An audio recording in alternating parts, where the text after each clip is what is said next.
why did I choose to talk about connection? You know, because connection was one of the main and fundamental elements of PHP, right? Patient Health Professional Experience Project. So without the connection, you're not going to be able to create any human experiences that, in my opinion, will lead us to contentment and fulfillment, whether you want to call it at work or for me, for my life. Without true connection, all of the other elements, like compassion, care, and kindness, means nothing. Without the true connection with other human beings, the compassion means pity. You know, care and kindness means fake courtesy. So I can challenge everyone, the administration, the government, the institution, that regardless of how many policies and procedures you send to people to be nice with other people like patients, it will not work. It will not work because the requirement is to create true human connection, and that has to come from our heart. It's a choice. It should not be with the pressure or policies.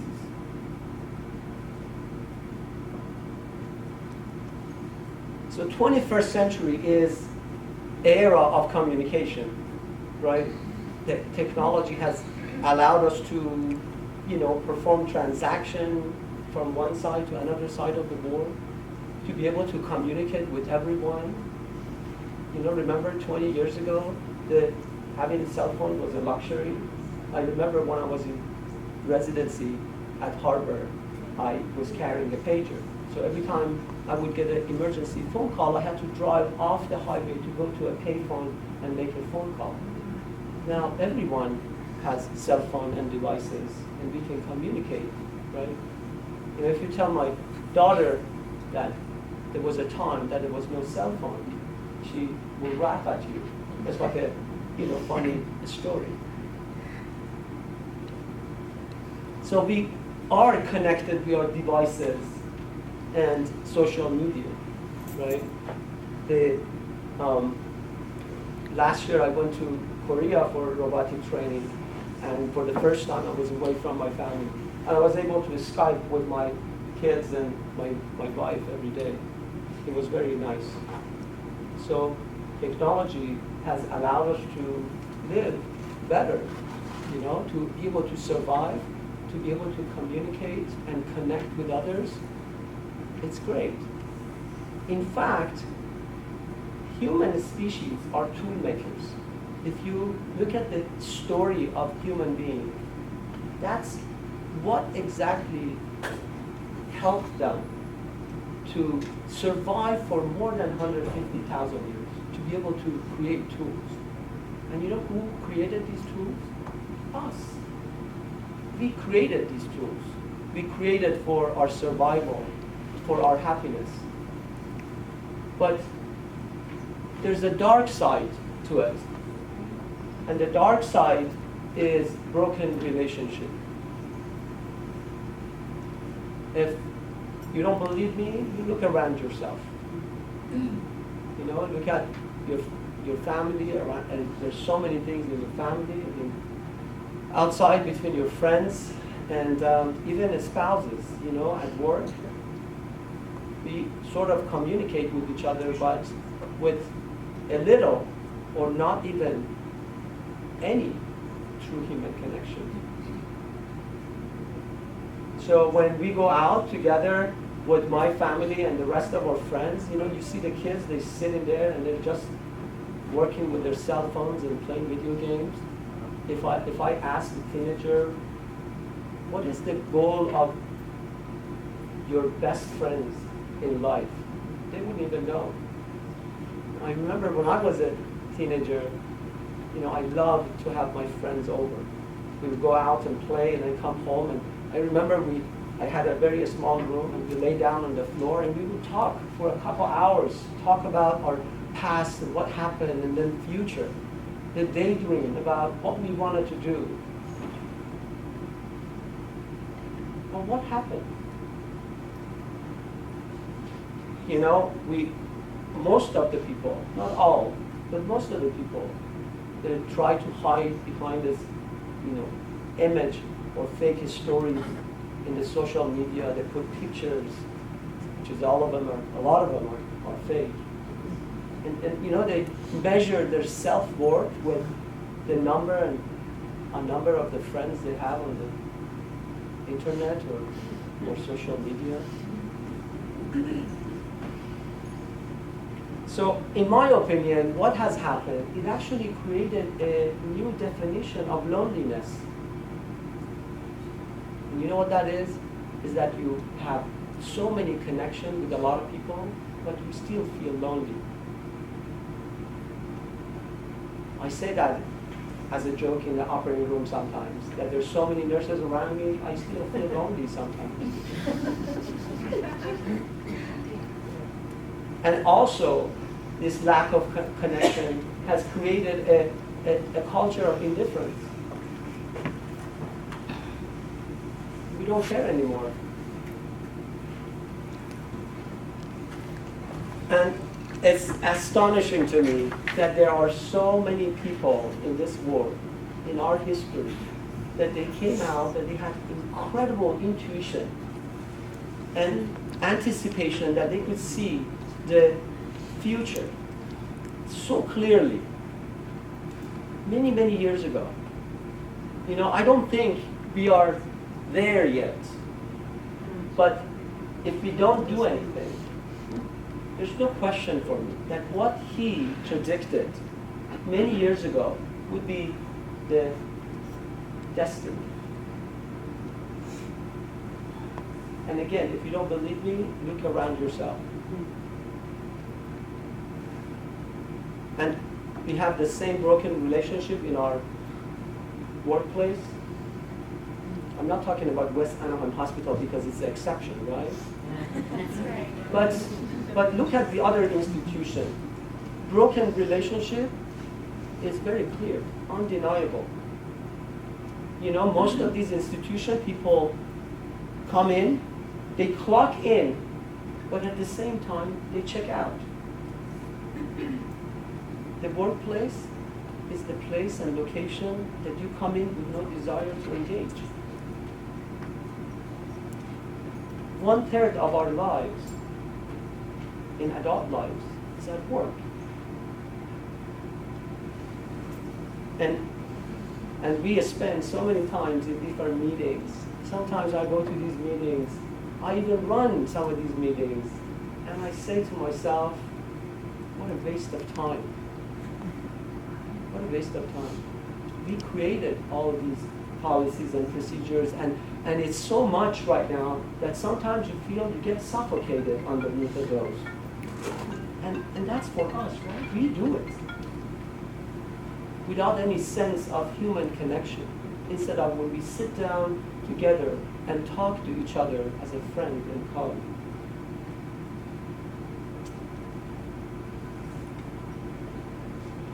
So it feels like we are communicating so many hours, behind the computers and talking to each other. But there is a space between us. There's a huge wall between us.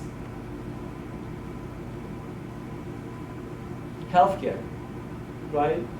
You see the same thing, the broken relationship. And it's not what I say. I'm not exaggerating. That's exactly why government and institutions say, right? That's why they talk about patient experience. Why do you think they talk about patient experience? Why do you think that they talk about patient satisfaction? Because they see the problem. The problem that created so many health professional burnout and unhappy patients.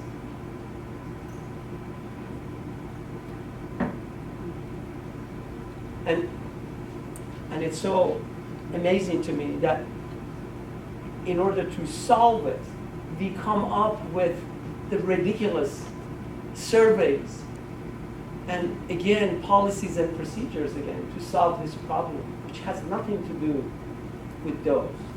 It again has to come from us, from our heart. So how do we decrease this space? How do we restore our relationship? I'm not saying 100 years ago was good. I wasn't even there. But I can see the changes around me. How do we restore that relationship? With this. Restore the relationship was creating a meaningful connection. You know why I chose this? Because looking around, look at every faces. I was studying this picture for a long time. Look at every faces. Some of them are real, or most of them. The smile is not fake.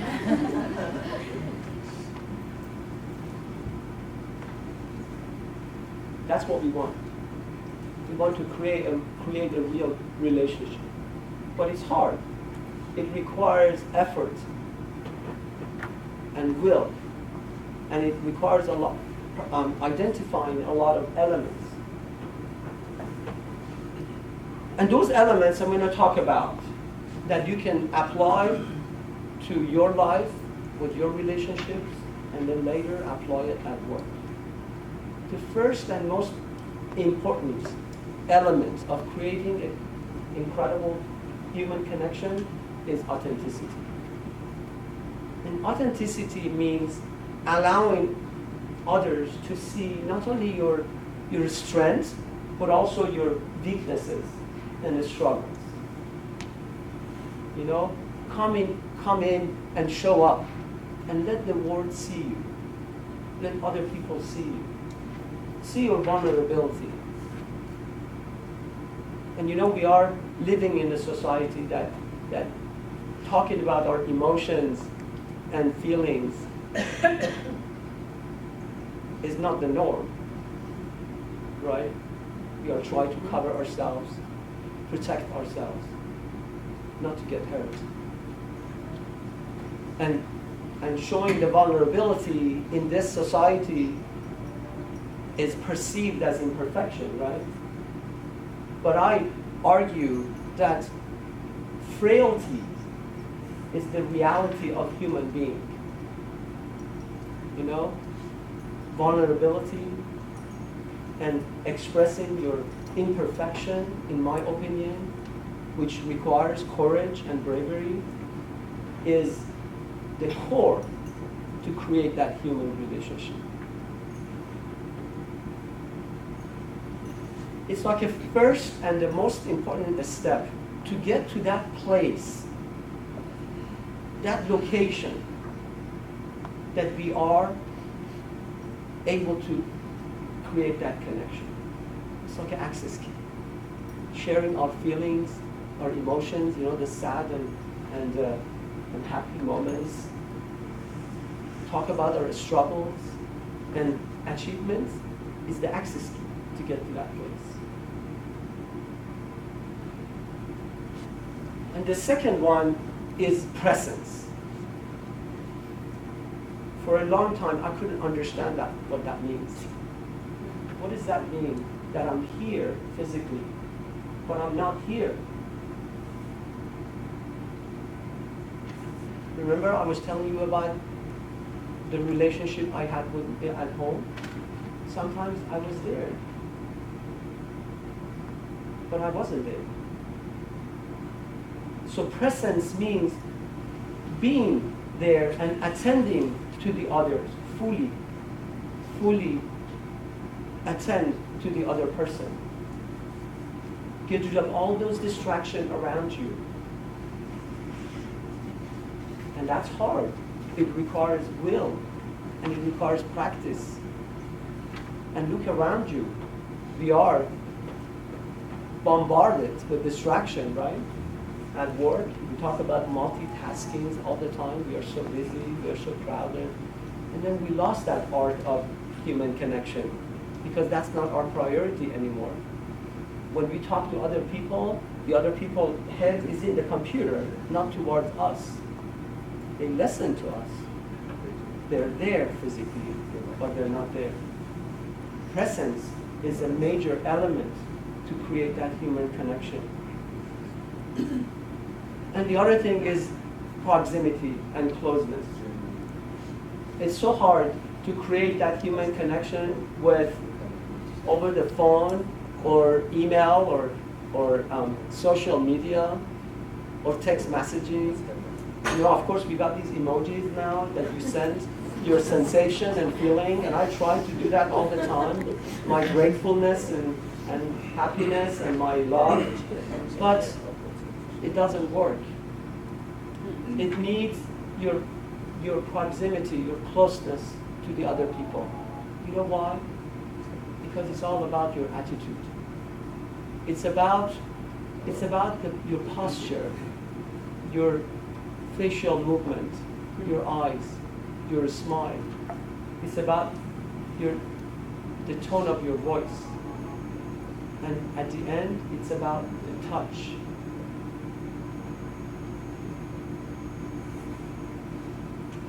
And now, it's time to listen. And listening, when I talk about listening, we're not talking about hearing the words. A lot of people hear the words, right? We're talking about getting rid of all those biases and prejudice and those wrong beliefs that we have, and then just try to cross that space between us and get into their head and heart and listen with the open heart. And you know what that means again? It means mindfulness. It means be there, be present. And when you do that, when you listen with the open heart, with no judgment, you know what happens? You can hear their feelings. You can hear their pain and the struggle, their emotions. And you know what brings? You know what listening brings? True listening? It brings tolerance and patience. And it brings respect to the relationship. The other element to create that human connection is generosity. And you know, generosity to me means giving without expecting anything in return. And I'm not talking about generosity with your money, or once a month I'm going to church and pay $100 to the poor. I'm talking about generosity with your time, with your effort, with your heart. And when you are generous in your relationship, that creates care and kindness. It brings care and kindness to your relationship, and it creates trust. You know, the trust is that magical field that we talk about. It's a field that is necessary to create that human connection. Without the trust, you're not going to be able to feel what you need to feel. And at the end, it's the gratitude. And it doesn't matter if you're religious or not religious. It's an appreciation for life, you know, being alive. I didn't realize it 2 years ago until my son got sick. Now I absolutely appreciate life and people who are loved around me to be healthy. And it's just incredible that we have this ability to converse and communicate. You know, this opportunity that we can create that incredible relationship with each other and adore each other. That's what we need to be grateful about. So for me, my version of the creating a meaningful, incredible connection is that it's like a playground. We have to enter that playground. And this playground, I call it playground of trust. We have to enter that. How do we enter that? We need an access key. And the access key is your authenticity. You be true to yourself and others. Show them your vulnerability. Take off the mask and allow them to see you. And then you need to be present, fully attend to other people, and then be close to them. And it has to come from your attitude. It has to come from the way you talk and the way you attend to them. And then you listen with the open heart, and then you have to be generous in your relationship and be grateful. And when you do that, then you can create that magical moment of human relationship. And I don't want to talk about love, because everybody probably had that feeling once in their life. That magical moment.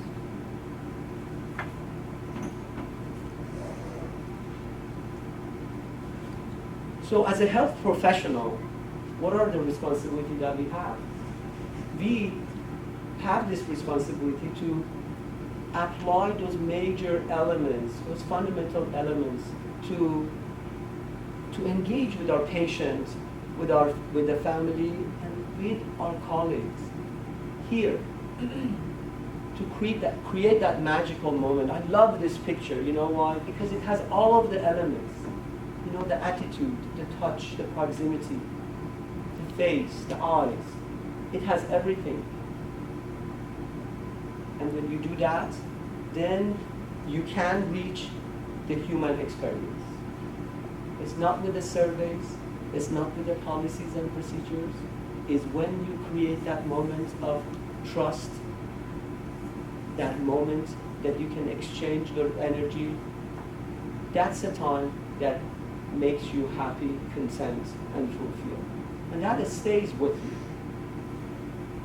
So later, if all of us are in nursing home, and we feel very proud that we had those memories, we were able to generate those energies, those experiences with others. Thank you. Thank you.